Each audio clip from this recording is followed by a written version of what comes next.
Welcome to Đồng Nai Radio and Television stations. Here's the news today. On the 8th of August in Qatar, the Prime Minister Phạm Minh Chính and candidate for the 15th National Assembly of the 1st Electoral Unit of the Qatar City attended a meeting with the voter to present their action plan campaigning for the elections. The Prime Minister expressed his honor children for the National Assembly deputies in Qatar City. This is the excitement of the party, the state, and the personal aspiration of the Prime Minister.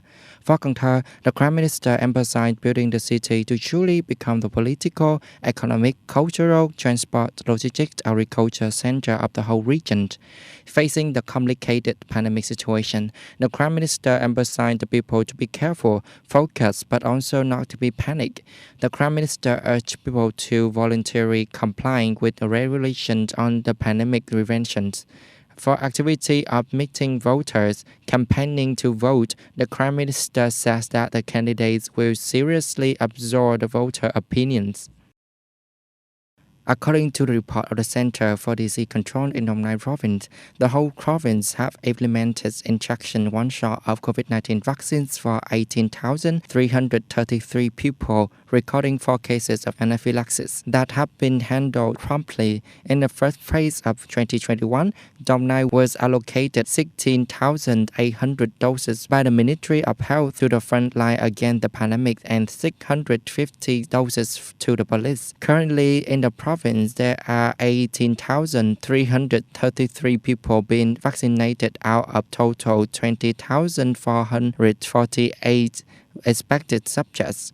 186 people disagree with the injections. 1,805 people are subjected to postponement of injections. 290 people are vaccine contraindicated. After vaccination, there were 2,494 cases with common reactions, mainly fever, chills, headache, swelling at the injection area. There are 4 cases of degree 2 anaphylaxis. Degree 3 have been handled promptly and are in the stable health.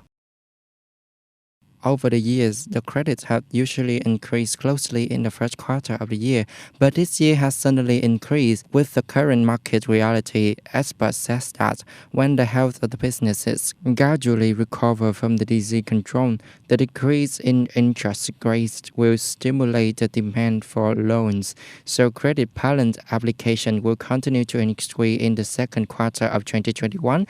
With early credit growth, many banks plan to have high credit growth in 2021, according to the Credit Department for Economic Sector. In the coming time, it will slowly follow macroeconomic developments, domestic and international pandemics. Credit growth in the direction of expansion, focusing on planning to priority sectors, production and business, contributing to economic development. On the 8th of August, clashes between the Israeli police and Palestinian protesters in the East Jerusalem have injured dozens of people. The violence continued the day after clashes at the Al-Aqsa Temple in the city left more than 200 people injured. The AFP correspondent says Israel's riot police used rubber bullets, stun grenades, and tornadoes against the Palestinian protests in the East Jerusalem. Meanwhile, Israeli police accused Palestinian protests in the Sheikh Jarrah area of stoning the police, forcing them to arrest 13 people. The Palestinian Red Cross announced 53 people were injured in the clashes yesterday. Earlier, many countries have voiced concern about the violence in Jerusalem. The statement of the Russian Foreign Ministry states, "We strongly condemn offensive activities aimed at civilians. We urge all parties to refrain from any steps that risk escalating violence."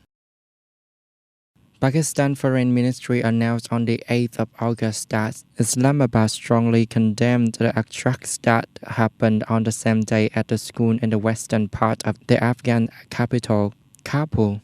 The statement states the Pakistani government and the people sincerely extend their condolences to the government and the people of Afghanistan. Pakistan condemns all forms and manifestations of terrorism.